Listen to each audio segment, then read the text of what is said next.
Welcome to Kanye West Ranked, the series where we rank each song off of Kanye West's various albums. Today, we're going to be ranking Kanye's sophomore album, Late Registration, released in 2005.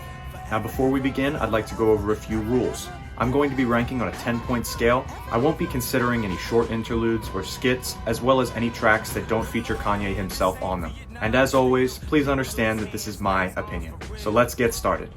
Up first at number 15, we have Late with a 7.5. This is the last song on the album, and it really feels like it. It's just a bit of a relaxing song just to send off the album. It's mostly carried by background vocals and some keyboard riffs. Next at number 14, we have Celebration with a 7.8. This song feels sort of slow, but not in a bad way. It feels slow and methodical rather than slow and empty.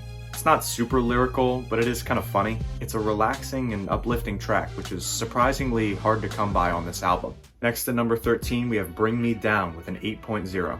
This song is a really intense piano background. I also enjoy the background vocals. There are unfortunately a couple of problematic lyrics. If you listen closely, it's not a terribly iconic song, but it's solid. Next at number 12, we have Addiction with an 8.0. People love to hate on this one, and I don't see why. I've seen other Kanye West rankings, and people would put this in the bottom 10 all time. This song is supposed to feel sort of anxious, and the flow fits that perfectly. And often people will accredit the flow to what makes this song so bad. I just don't get it.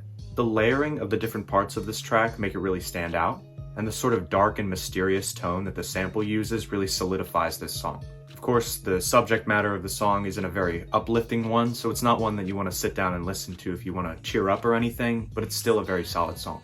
Next at number 11, we have Gone with an 8.3. This actually has one of my favorite flows on the album. It just feels like Kanye's having fun. The piano plays the same tune throughout this song, and somehow it manages not to feel repetitive, and the key shifts are super satisfying on this song. At 10, we have Drive Slow, also with 8.3. The saxophone sample on this song is great. I think it's a very solid song. It tells a good story. People don't tend to like this one, but I personally enjoy it. Up at number 9, we have Crack Music with an 8.6. Again, people don't tend to like this one, but I feel like it has a really smart lyricism to it. It uses a lot of analogies to tell its story, and I enjoy the horns on this song. Up at number 8, we have the bonus track version of Diamonds from Sierra Leone with a 9.0. In general, this is just an inferior version of another song on this album. Don't get me wrong, it's still a great song, but listening to it without Jay-Z sort of feels weird. At number 7, we have Heard 'Em Say with a 9.1. This is the first song on the album, and I think it's a really great sort of smooth introduction. At first, you might say that a pairing of Adam Levine and Kanye West sort of seems odd, but the alternating Kanye verses mixed with the Adam Levine tenor really is amazing. There's a nice relaxing piano background, but it never feels empty. The song never actually builds much or gets more intense, but that's perfectly fine. At number 6, we have Hey Mama with a 9.2. This is one of the few songs that has actually made me cry the first time that I listened to it. Kanye expresses his love for his mother in some of the most powerful lines that he's ever written. Listening to the song really pulls on your heartstrings when you think of it with the context of his mother's passing in 2007.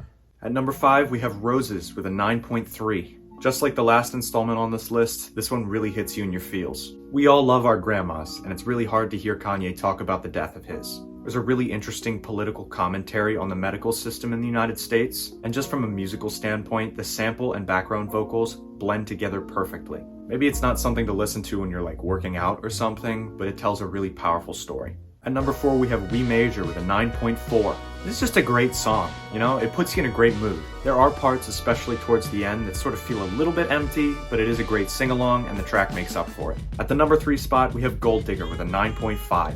It likely comes as a surprise to no one that it's this high. I mean, come on, it's Gold Digger. This is like everyone's dad's favorite song. It's a classic, the flow is amazing. The story that it tells is funny and compelling, I love it. In the number 2 slot, we have the remix of Diamonds from Sierra Leone featuring Jay-Z with a 9.7. I absolutely love the sample here. This song almost serves as like a commentary ballad, similar to Jesus Walks from The College Dropout. Only this song touches more on the blood diamond crisis in Africa. I feel like Late Registration focuses more on storytelling rather than its predecessor. As a result, you end up with a couple of songs that tell a great story but might not be ones that you want to listen to. I feel like this song is an absolute perfect mix of the two.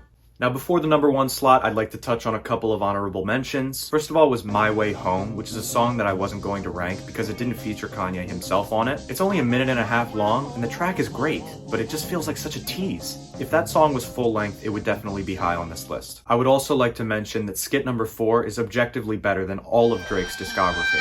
And finally, at number 1, we have Touch the Sky with a 10 out of 10. This is my favorite song, likely of all time. I feel like I could do just about anything while listening to this song. The trumpets are unfathomably hard. There's no part of this song that feels unfinished or lackluster in any respect. The Lupe Fiasco verse is actually incredibly underrated, especially for his world debut. And what better song to debut on than this masterpiece? The sample comes from a Curtis Mayfield song called Move On Up, and that song's great too. Not to mention that the music video for this song was absolutely top-notch. It actually came in second place one time at an MTV Awards, and Kanye rightfully felt stiff. It's amazing. I'm done talking about this song. I have to calm down before I climax. Anyway, that completes our list. Thank you for watching this edition of Kanye West Ranked. Check out next time when we rank Kanye's next chronological album, Graduation. You won't want to miss it, so consider subscribing and turning on notifications so you could keep up with the series. Thanks again, have a good one.